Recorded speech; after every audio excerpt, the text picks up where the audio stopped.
welcome back to my channel. These are the books I read in January 2022. I started reading in December 2021, and since then I've been obsessed with reading. It's been so much fun. Love it. Love it, love it, love it.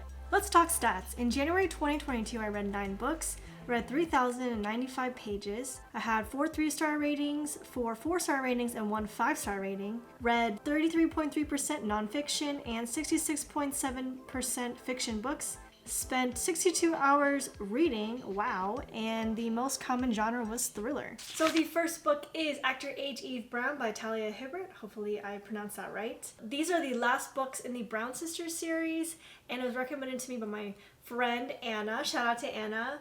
She loves reading, and she's actually the one who got me into reading. This book is about Eve Brown, who wants to prove how grown up she can be by getting and keeping a job without her family's help. Everything's going great until she accidentally hits her would-be employer Jacob with her car. To atone for the accident, Eve has agreed to help Jacob run his bed and breakfast while he recovers from his injuries. So I actually traded in this book at a indie bookstore, so I don't have this one or the next book on hand with me, otherwise I'd be holding it up. Honestly, I don't know which of these books I like the best out of the series. I gave them all 3 stars. It was cute and romantic, and some parts were steamy, and I was like, oh, I didn't expect that at all. Honestly, I was shocked when I read the steamy parts. I was like... Anyway, I felt like the conflicts were kind of forced towards the end of the books, but I still enjoyed them. The second book I read is called Wild from Lost to Found on the Pacific Crest Trail by Cheryl Strayed.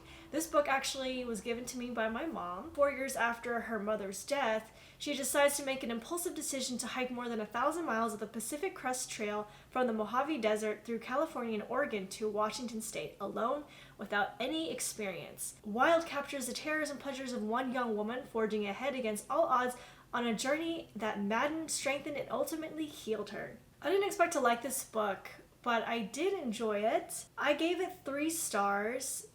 Even though I enjoyed it more than I thought, I still gave it 3 stars because, yes, not a lot happened, but I had to keep in mind that this is a memoir, so it's a true story. Before I read this book, I was thinking in my head, what's gonna happen in this book? She's just gonna be alone, right? But no, she actually ran into a lot more people than I thought. And then she talked about her past experiences, which I enjoyed reading. I like watching movies after I read the books, so I did watch Wild after I read the book, and I gotta say, I did like the book better than the movie. The movie was more about symbolism and stuff. The book was just more blunt about her grief with her mother's death and her past experiences and then her hiking experience. So yeah, overall, I just thought this book was okay. The third book I got is called Reckless Girls by Rachel Hawkins. This book I actually got from Book of the Month.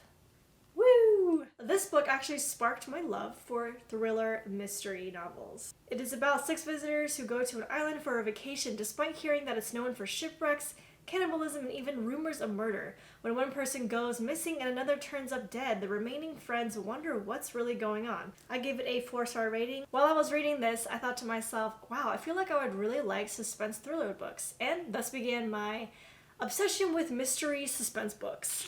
The 4th book I read in January is Crying in Hmart by Michelle Zauner, and a lot of people were raving about this book, so I had to get it. It is an unflinching, powerful memoir about growing up Korean American, losing her mother, and forging her own identity. There was so much hype about this book, and honestly I was kind of disappointed. I gave it 3 stars. I was expecting to cry. I was ready to sob. I had tissues next to me, but I actually did not cry at all, and I'm an emotional person, so that's kind of crazy to me.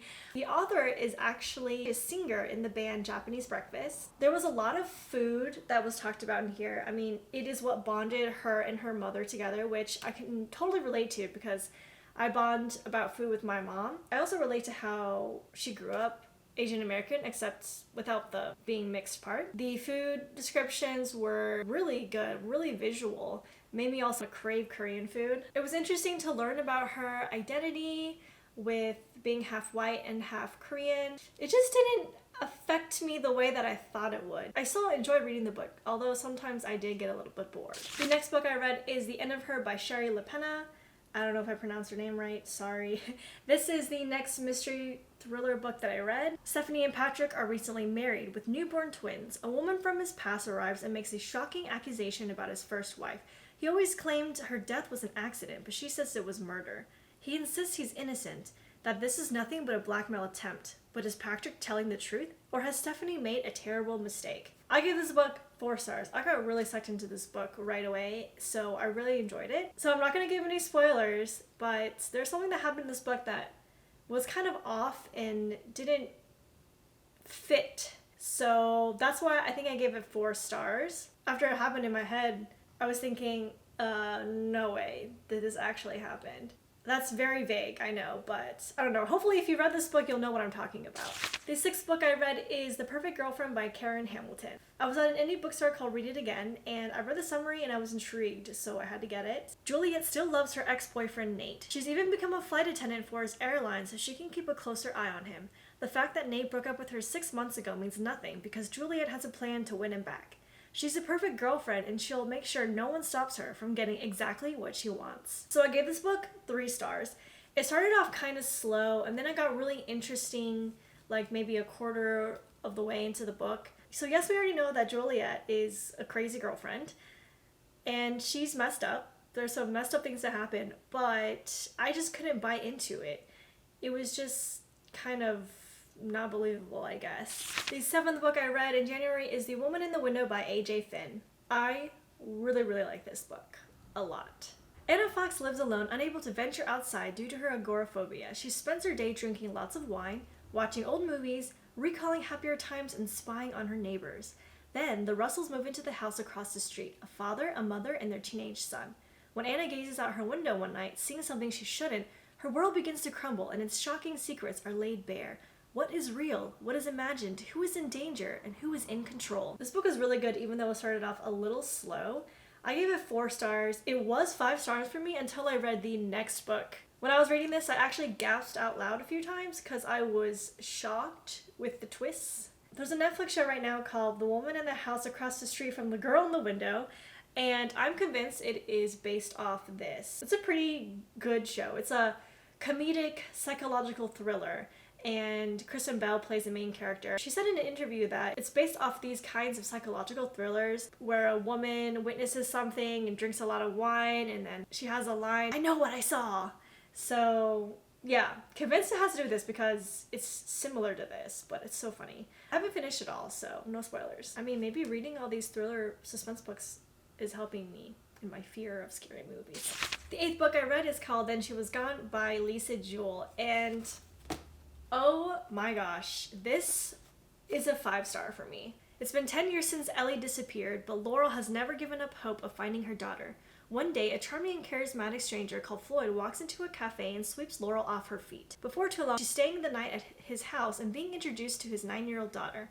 Poppy is precocious and pretty, and meeting her completely takes Laurel's breath away because Poppy is the spitting image of Ellie when she was that age. And now all those unanswered questions that have haunted Laurel come flooding back. What happened to Ellie? Where did she go?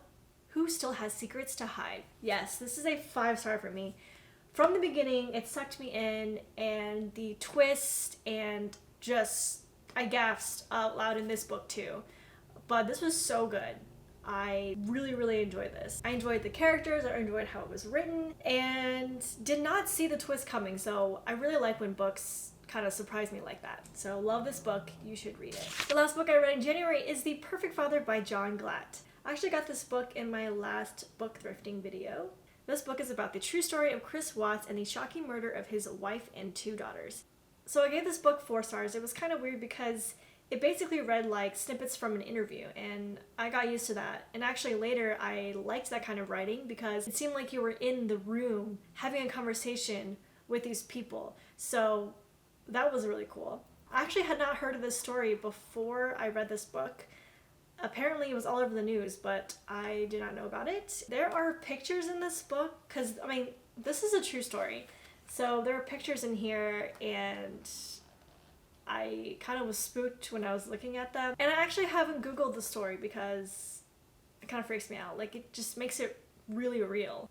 Anyway, if you like true crime, you will definitely like this book. Those were the books I read in January 2022. Please let me know in the comments below which books you read, which books you are thinking about reading after this video, and any recommendations for thriller suspense books. I would love that. Thank you so much for watching. I hope you guys have a wonderful day, week, morning, night, wherever you are. Stay safe, and I'll see you in the next one. Bye!